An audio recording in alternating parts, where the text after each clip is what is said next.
Manx Radio's Update with Beth Espey.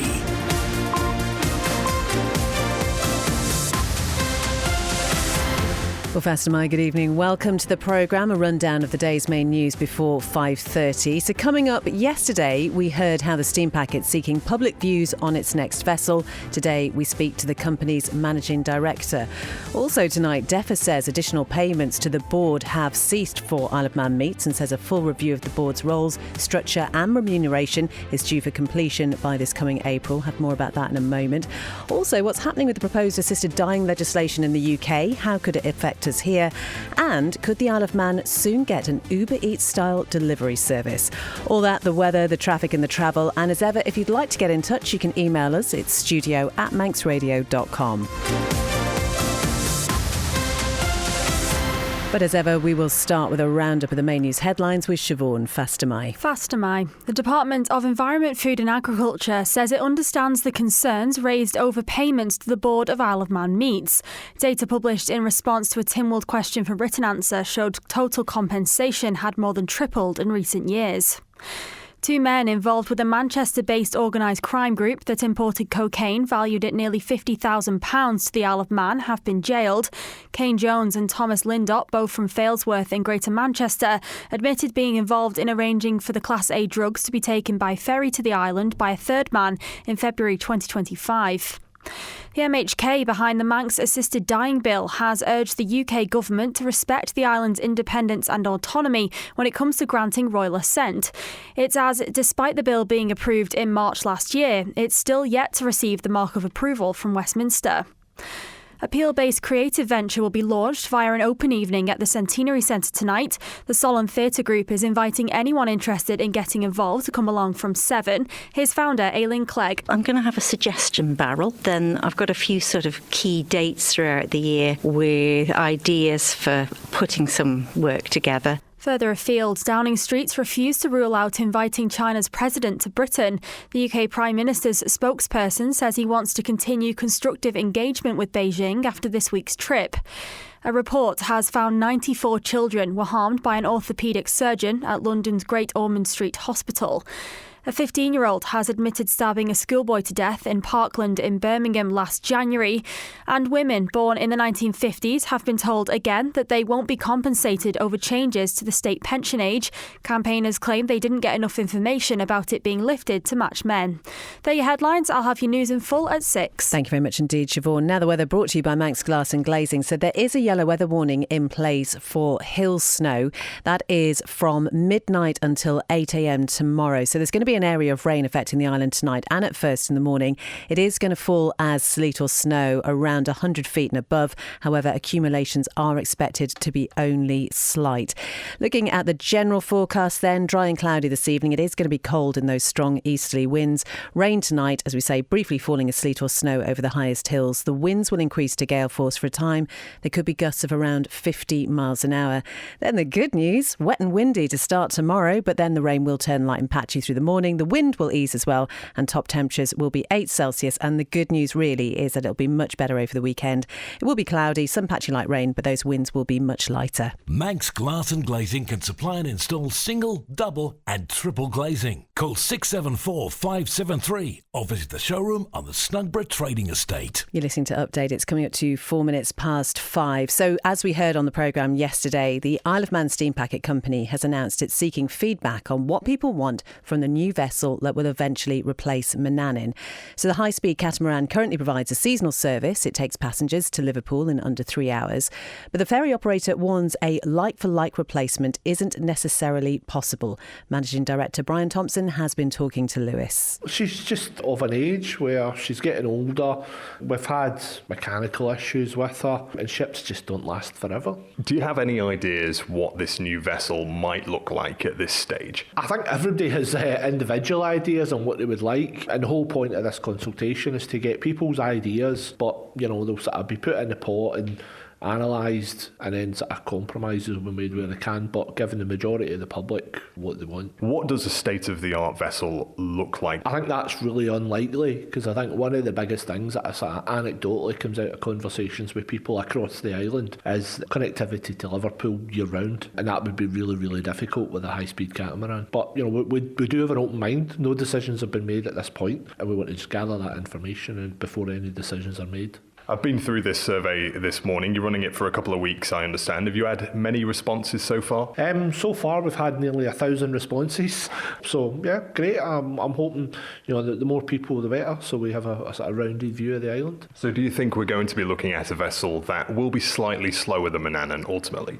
Yeah, I think that's inevitable, because those kind of speeds can only really be achieved by the catamarans. But I think we're still looking, being able to do 2-round trips to Liverpool. I think that's important. You've previously stated 120 million, I believe you're looking to spend on this replacement. Is that still the case? That's sort of the top line, yeah. You know, we don't have quotes or anything from shipyards, but that would be based on building something like the Manxman. So you're looking at building something from scratch? Given how successful the Manxman project was, despite what social media might tell you, I think that is the way forward, because then we'll get a vessel that's fit for what we want it to do. And what's going to happen to Manannan? Well, at the moment, hopefully she's going to provide great, reliable, efficient service between now and 2030, and really no decision's been made on that. That's Steam Packet Managing Director Brian Thomson talking to Lewis A. You can find all the details on the Manx Radio website, including a link to that feedback site.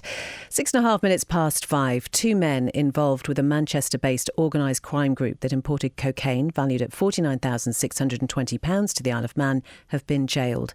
Kane Jones and Thomas Lindop, both from Greater Manchester, admitted being involved in arranging for the Class A drugs to be taken by ferry to the island by a third man in February last year. Sean Cowper has the details. BBC Isle of Man reports that Douglas Courthouse heard the 39-year-old Lindop had been linked to the package by his fingerprints, while 32-year-old Jones was identified through mobile phone messages and voice notes. Jailing Jones and Lindop for 10 and 8 years respectively, Deemster Graham Cook said lots of people on the island will have been devastated by the supply of these drugs. The court heard police had found the cocaine after it was brought to the island by Scott Golden in a black Ford Focus that had travelled on the ferry from Heysham on the 13th of February 2025. A plastic bag containing the drugs was spotted, partially concealed, under the mat in the driver's side footwell. The vehicle was pulled over for a check after port authorities spotted defects. When the package was forensically examined, Lindop's fingerprints were discovered 15 times. Information on Apple Maps on Golden's phone also showed he had been in the area of Lindop's home address in Densmore Street prior to the drugs being taken to the Isle of Man. Police identified Jones' involvement with the drugs plot, as well as £30,000 of criminal cash being taken back to Manchester from the island through a series of messages and voice notes made by pay-as-you-go SIM cards that linked back to him. The court heard Greater Manchester Police carried out an international search warrant on his home in Ayrton Close, which found evidence of drug dealing, including snapbags, digital scales and white powder. Jones was arrested and transported to the Isle of Man, while Lindop bought a ferry ticket to the island and handed himself in to police following the raid on the 18th of September. Lindop pleaded guilty to 2 counts of being concerned in the importation of the Class A drug, while Jones admitted 1 count of the same charge and 4 counts of money laundering. Prosecutors said Jones had played a significant role in both the importation of drugs and the movement of criminal cash. The court was also told Lindop was at the bottom of the pile. Deemster Cook said both men had expressed remorse for the position they found themselves in, rather than the misery the drugs had caused on the Isle of Man.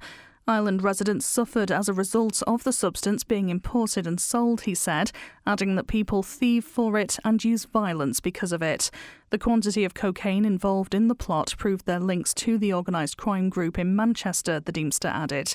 Golden from Warrington in Cheshire was previously jailed for 9 years for drugs and money laundering offences. Sean Cowper reporting. It's coming up to 10 past 5 here on Update. So the latest now on the fallout over payments made to the board of Isle of Man Meats. So as you might remember, early this month, data published in response to a Tynwald question for written answer from Onken MHK Julie Edge showed compensation paid to non-executive directors or NEDs rose from £70,050 in 2023 to over £250,000 £1,000 last year. So Lewis is with me just now. And Lewis, I understand the Department of Environment, Food and Agriculture has issued a response to this. It has, Beth, yes. And it was the DEFRA Minister, Claire Barber, who responded to Miss Edge with these figures in the first place on the 20th of January. This is the first time we've had a statement of this kind, though, and the department says it understands the concerns this information has raised within the farming community and among taxpayers. Like you mentioned there has been backlash over this. The Isle of Man Fat Stock Marketing Association said it was shocked and dismayed, while the Manx National Farmers Union has demanded answers as to why the payments were ever allowed to increase as significantly as they had. Well, DEFRA says additional payments to the board have now ceased and directors are remunerated by the company in line with their board responsibilities. It also says that after almost 2 years, a full review of the board's roles, structure and remuneration framework is planned for completion by this coming April, and additional support on governance and marketing has been facilitated to help stabilise operations and improve transparency without affecting other DEFRA services. The department ends its statement by saying it remains committed to ensuring that support to the plant delivers clear benefits to both the farming community and taxpayers, and it will continue to work closely with the board, the Fat Stock Marketing Association and industry representatives to ensure the meat plant operates sustainably, provides value for money and supports the island's agricultural sector. OK, so is that the end of the story for now then? Well, that's where we're at for the time being, but it's worth noting that Arbury, Castletown and Maloo MHK Jason Morehouse has submitted 2 Tynwald questions for written answer concerning this. One concerning whether the directors were recused from discussions regarding their own remuneration, and another on what the roles of DEFRA and the Treasury were in relation to the arrangements for director pay. Answers to both of those questions are due to be published by the 10th of February. Thank you very much indeed, Lewis. As ever, you can find the full statement on the Manx Radio website. It's coming up to 12 minutes past 5 now. Well, the MHK behind the Manx Assisted Dying Bill has urged the UK government to respect the island's independence and autonomy when it comes to granting royal assent. So, despite the bill being approved in March last year, it is still yet to receive the mark of approval from Westminster. And Siobhan is with us now. Siobhan, just tell us, what is delaying things here? So, basically, due to the island's crown dependency status, the UK's Lord Chancellor, that's currently David Lammy, is required to make a recommendation that royal assent be granted. But that hasn't happened yet, and we're now obviously several months on, nearly a year now. Now, the UK press is reporting that the findings of a Freedom of Information request by the Press Association shows that the UK's Ministry of Justice has written to the Isle of Man government specifically about this bill 12 times in that time frame. So correspondence of this amount regarding our legislation is largely unheard of. A request for information on the contents of some of the correspondence sent between October and December was declined in that FOI on the basis that it could represent a breach of confidentiality and potentially negatively impact the UK government's relationship with our government and the other Crown dependencies. So Siobhan, would you just tell us how quickly is royal assent normally issued? Well, ordinarily, legislation receives the royal assent within 3 to 6 months, and Dr Alex Allinson has described the delay as frustrating. He told the Press Association 12 questions is relatively unheard of for a bill like this, and this sort of delay is extremely unusual with something that's been passed through Tynwald. He says he's considering approaching the Ministry of Justice directly in terms of any further questions that they have to find out what's delaying royal assent being granted. Now, under the provisions in the Assisted Dying Bill 2023, eligible adults over the age of 18 with a prognosis of 12 months or less to live who've lived here on the Isle of Man for at least 5 years will be given the right to choose to die. It's worth noting too, Beth, that the news regarding the Manx Bill comes as the peer steering the UK assisted dying legislation through the House of Lords has been spelling out why it's in real danger of running out of time there. Here's former Justice Secretary Lord Falconer. It's had 7 days in committee. That's about 40 hours of committee, which you debate line by line. And the Lords haven't yet finished the study of Clause 1, and there are 60 clauses in the bill. So 60 clauses there, Lord Falconer mentioned. He's also accusing some of the bill's opponents of tabling 1,000 amendments with the aim of running the clock down, but they insist they're providing proper scrutiny of the highly controversial issue for England and Wales. Others, though, are threatening to use the Parliament Act to bypass the Lords. OK, Siobhan, thank you very much indeed. So a case of wait and see, I guess. It's coming up to 5:15 now. Manx Radio Travel, serviced by Quayside Tyres. Well, nothing specific to report on the roads this evening. Some of the lights around Douglas, there are temporary lights on Woodburn Road, that's between Hillary Road and Albany Road. In Onken, there are temporary lights on Governors Road, that's at the Blackberry Lane Junction, that's for water valve replacement, and also on Whitebridge Hill for street light replacement. All not too bad down at the airport, but again, the steam packet affected by the weather this afternoon.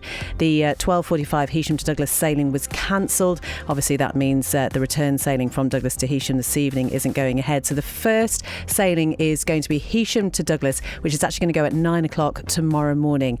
So passengers asked to check in no later than 8:15. Manx Radio Travel, serviced by Quayside Tyres. Call Quayside Tyres on 664417 to book your free vehicles winter check so your vehicle is safe for you and other road users. You listen to Update here on Manx Radio. Well, more local authorities around the island have been announcing their rates for the next financial year. They must all be set by the 31st of January, which is Saturday, isn't it?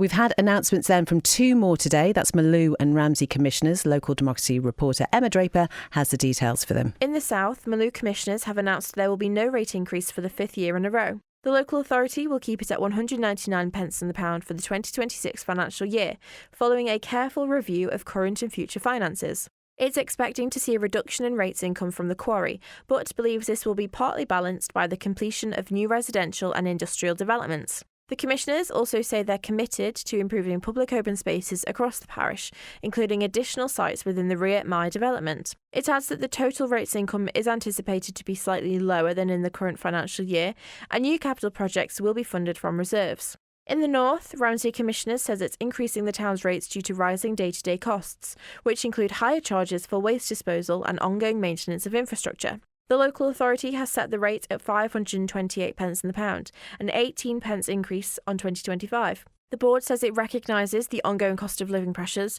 and has focused on limiting the impact of inflationary cost pressures on ratepayers. It adds that the budget is balancing affordability with its responsibility to manage public services and assets properly. The local authority says the rate increase will support the replacement of existing equipment and infrastructure and ensure that existing services and facilities remain safe, reliable and of a good standard. It also confirmed that a number of potential projects were deferred or rejected in order to keep the rate increase low. That is our Local Democracy reporter, Emma Draper. So on Breakfast tomorrow, we will be hearing from Ramsey Commissioner's lead member for finance, that's Juan McGuinness, about the decision to increase rates in Ramsey. You can also find out more details about which local authorities have set their rates for the next year so far on the Manx Radio website. As I mentioned yesterday, there's that video explainer as well, just setting out exactly how the rates are set and what it all means. 17 minutes past 5. So, are we about to see an Uber Eats style delivery service here on the Isle of Man? Well, Dazzler, which started last April, is described as a centralised platform for island eateries, and its founder Martin Aram says he hopes to roll out the service in the near future. Aura Bar and Bistro director Raj Kalari say his business will be delivered up and going through the website. Raj and Martin have both been talking to Darren. There's obviously some restaurants there that have their own drivers and they're happy with that setup. So what we're going to do is we're going to offer them our technology. We're not using white labelled UK technology. We are using in-house built specifically for the Isle of Man. So we've built everything on coordinates. The customer, when they're putting in their address, they'll see a map. If that's their house, if it's not, they can move the pin. Their address remains exactly the same, but the coordinate numbers move. And so the ones that have their current drivers and they're happy with them, they can use our technology. Absolutely, that's no problem. But we are going to be bringing in new drivers to look after our restaurants, our clients, which are our merchants that currently don't deliver, and some that do deliver and are not happy with their current staff or their situation or their technology situation that will lean on Dazzler to look after their delivery system. Could it be cars, for example? Would it be bicycles like you see in the UK? Would it be bikes? Yeah, I mean, around certain areas and certain times of year, I would highly recommend that drivers use a car, of course. But, in the summer around Douglas, yes, I think it would be fantastic to see. Ora Bar & Bistro was one of the first restaurants to sign up to Dazzler.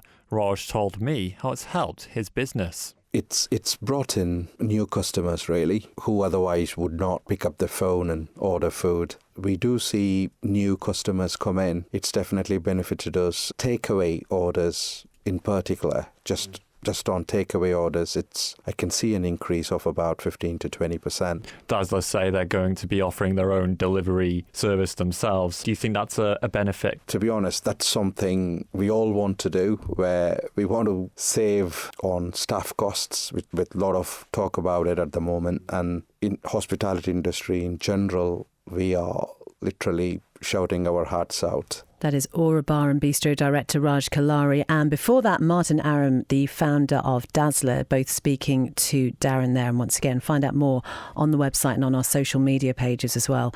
Just gone 5:20. Well, a global initiative bringing together women motorbike enthusiasts from around the world has officially arrived here on the Isle of Man. The Women Riders World Relays connected more than 20,000 riders across 102 countries. And really the aim is to reshape perceptions of what a woman motorcycle rider looks like. So it uses a dedicated app, allowing a digital baton to be passed between participants as it travels around the world.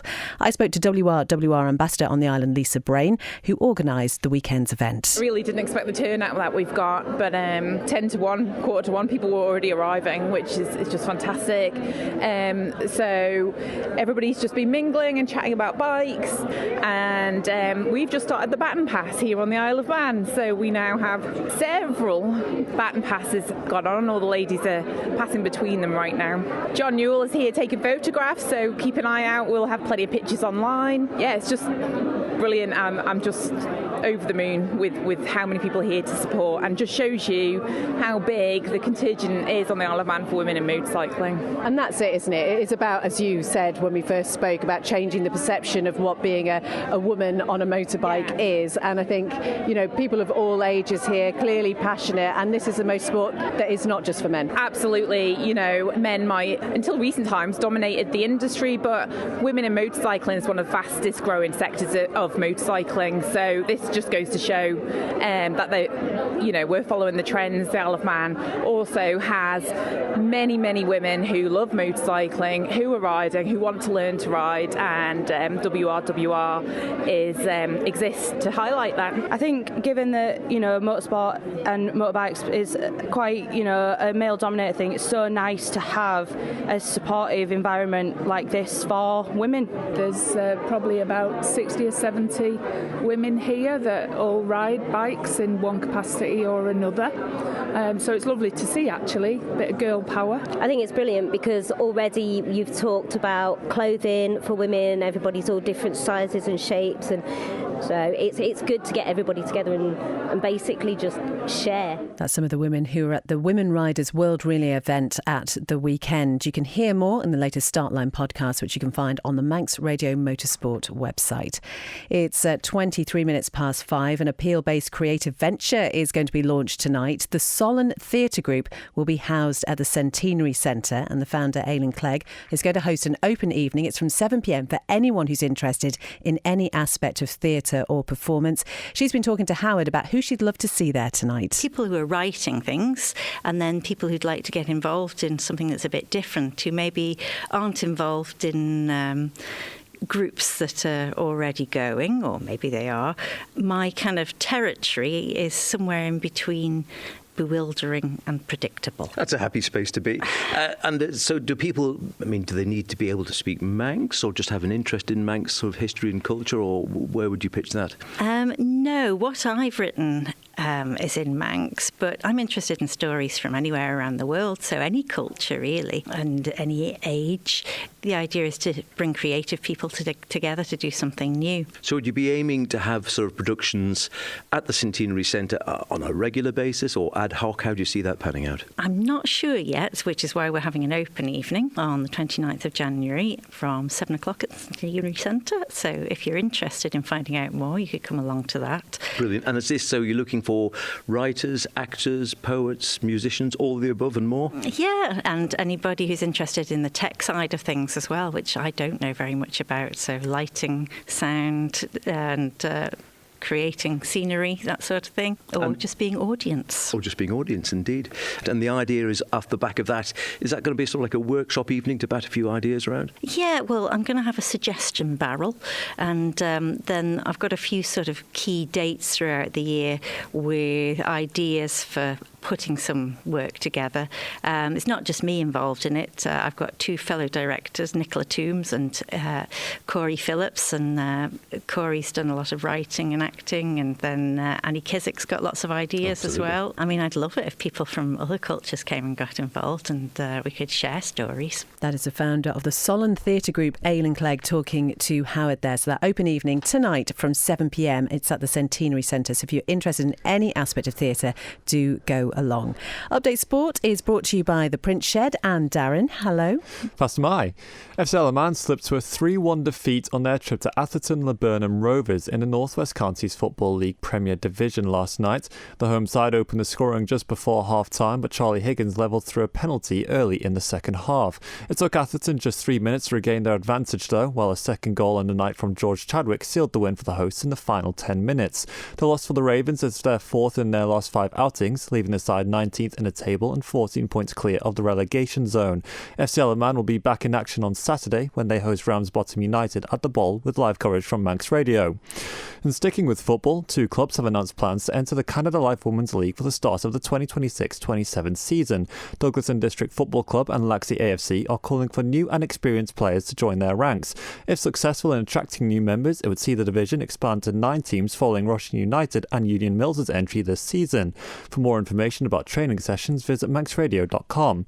And in cycling, Isle of Man resident Ben Swift came 65th in the Cadell's Criterium today.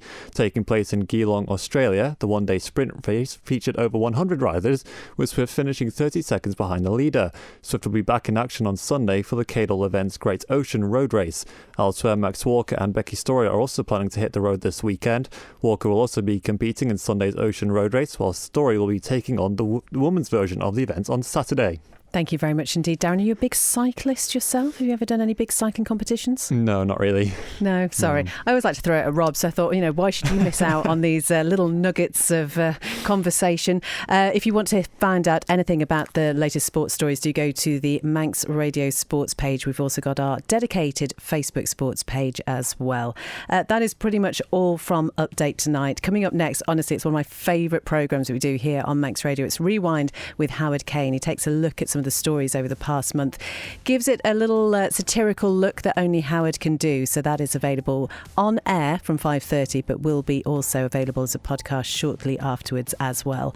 Chris Kinney will then be here with Greatest Hits Live from 6 p.m. At 9, it's a little light music with Morris Powell, and then Ree will be joining you from 10 with After Hours. The breakfast team here from 6 in the morning.